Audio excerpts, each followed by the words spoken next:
Crespin, pour l'occasion que vous nous donnez pour que nous puissions échanger sur les questions essentielles qui cadrent avec la gestion de l'environnement. Je voudrais d'abord remercier le thème qu'on a développé cette année et on parle d'une seule terre. Je crois que pour moi, c'est un thème important qui me fait penser aux deux encycliques du pape François. Le pape nous a précédés dans cette réflexion où il a développé les éléments importants qui nous font toujours réfléchir. Je voudrais dire que si nous ne faisons pas attention dans ces domaines, demain nous risquons de disparaître. C'est vraiment une question de vie ou de mort. Le pape, dans sa première encyclique, Laudato Si, il a parlé de la sauvegarde de la terre commune. Et le pape François a comparé la terre à une mère, à une belle-mère et à une sœur qui vous accueille à bras ouverts, qui vous soutient, qui vous gouverne, qui vous donne des produits à travers différentes plantes, qui vous donne différentes fleurs et de l'herbe. Mais cette sœur plutôt crie. Crie pourquoi? Elle crie de dégâts. De dégâts que nous causons par l'utilisation irresponsable de ce que Dieu a mis en elle comme bien. Le pape, dans sa première encyclique, nous a beaucoup interpellés que nous avons une seule terre, que la terre c'est notre maison, c'est notre maison. Et si nous la gérons mal, demain nous allons disparaître. Et dans sa deuxième encyclique, le pape, où il a parlé de Fratelli Tutti, qui signifie tous frères. Le pape dit la violence qu'il y a dans le cœur humain, blessé par le péché, se manifeste aussi à travers le symptôme de la maladie que nous observons dans la terre, dans le sol, dans l'air et dans les êtres vivants.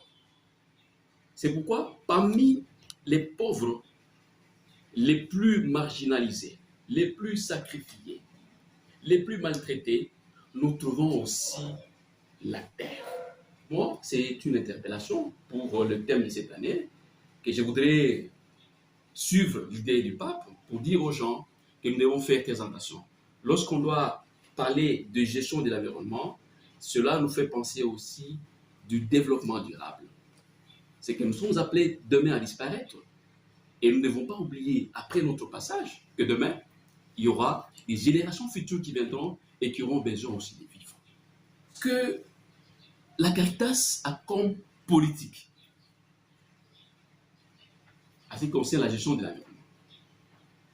Je voudrais vous rappeler, ça faisait partie de soucis de notre coordinateur, l'abbé Edouard, qui voulait toujours que le département puisse avoir une politique en ce qui concerne la gestion de l'environnement.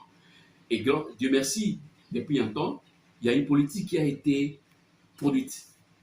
Et d'ici là, il y aura la sensibilisation ou la vulgarisation de cette politique.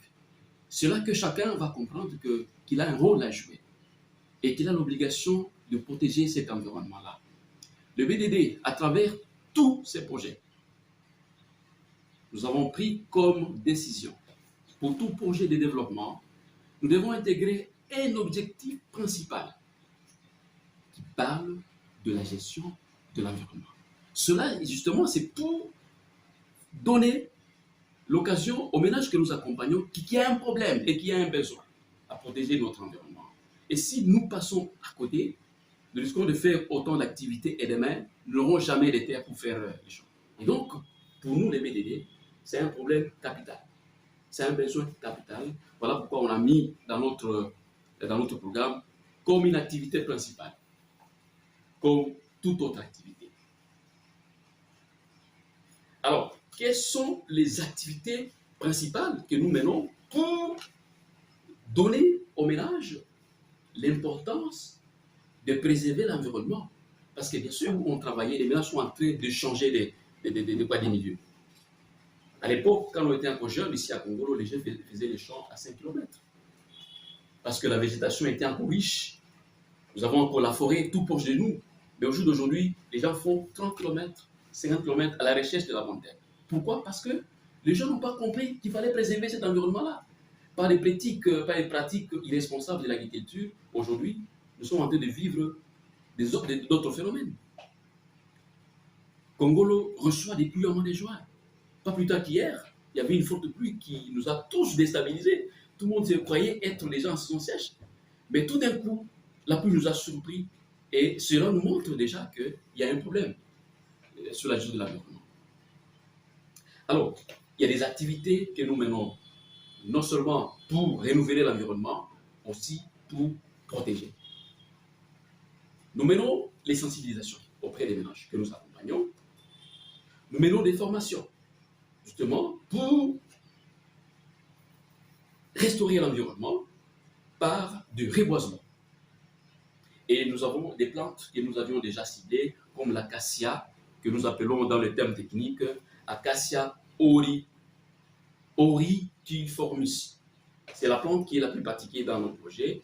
Cela se développe plus vite. C'est la raison pour laquelle nous avons opté sur cette plante-là. Nous appuyons les mélanges par la production des plantures d'acacia. Aussi en faisant des pépinières. Nous accompagnons la mise en place des parcs de reboisement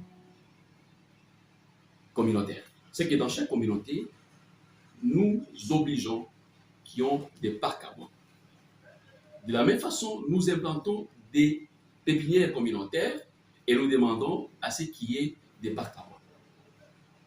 Nous accompagnons les ménages dans l'agriculture sur les itinéraires techniques des cultures vivrières associées à la foresterie. Ça veut dire que ce sont des cultures où nous mettons des arbres. Ça veut dire les plantes associées aux cultures. Ça veut dire pour éviter tout ça. Parce que quand on aura enlevé les cultures, ces plantes qui vont se développer, au lieu d'aller déranger la forêt, les mêmes plantes vont être utilisées pour la fertilité du sol. Nous avons des activités de reboisement.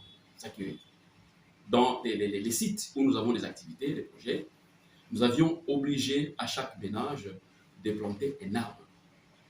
Et au jour d'aujourd'hui, il y a des villages où vous allez trouver des arbres qui portent les noms Caritas. Justement, c'est l'œuvre de la Caritas qui a demandé à ces ménages-là de le planter. 2 foyers améliorés. Ce foyer, c'est justement pour éviter que les arbres soient utilisés en désordre. Parce que les ménages n'ont que le bois comme source principale pour la cuisson des aliments.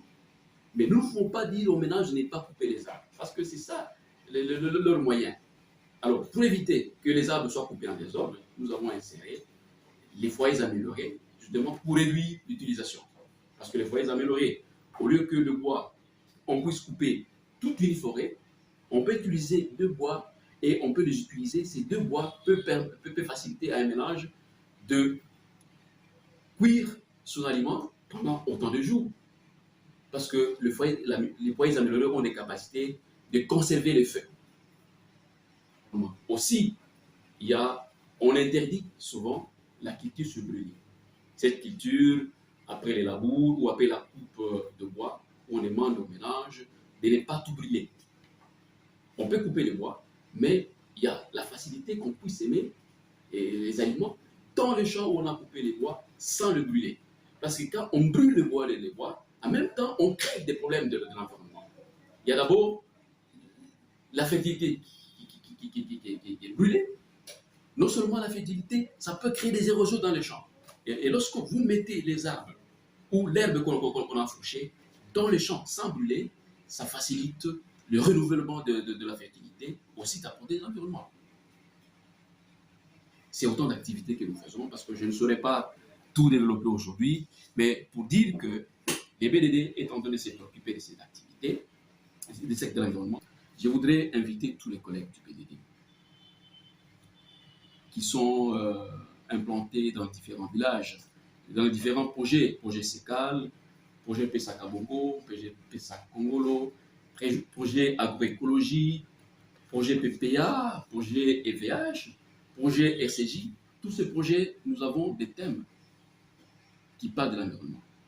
C'est pour nous une occasion de continuer à sensibiliser la communauté que nous accompagnons. Nous disons merci à la Caritas Autriche, à Miseror, qui sont des partenaires importants pour notre département, parce que nous avons plusieurs projets et nous menons à travers leur financement. Nous leur demandons de continuer à nous soutenir parce que nous avons besoin. Et ils savent déjà que nous vivons dans un milieu pauvre, où la communauté a une mauvaise culture, surtout sous la coupe de bois, sous la culture sur le lit, pour qu'ils arrivent à respecter ce que nous les disons. Nous avons besoin toujours de leur accompagnement. Non seulement de l'accompagnement financier, surtout de l'accompagnement technique, et qui va nous aider. Voilà ce que je peux dire pour le moment pour nos partenaires. Nous les disons merci pour le grand soutien, surtout en termes de finances. Nous avons reçu beaucoup de finances dans les différents projets que nous menons. Et ce qui a permis aujourd'hui nos ménages soient bien accompagnés et bien assis dans ce qu'ils font. Parce qu'il y a des ménages qui sont permanents dans leur milieu parce qu'ils ont accepté les techniques que nous leur avons données grâce à leur financement. Monsieur Félix, nous vous disons merci. C'est à moi de vous remercier pour nous avoir donné cette opportunité de parler à travers votre micro et à travers votre service aussi. Merci, Monsieur le Président.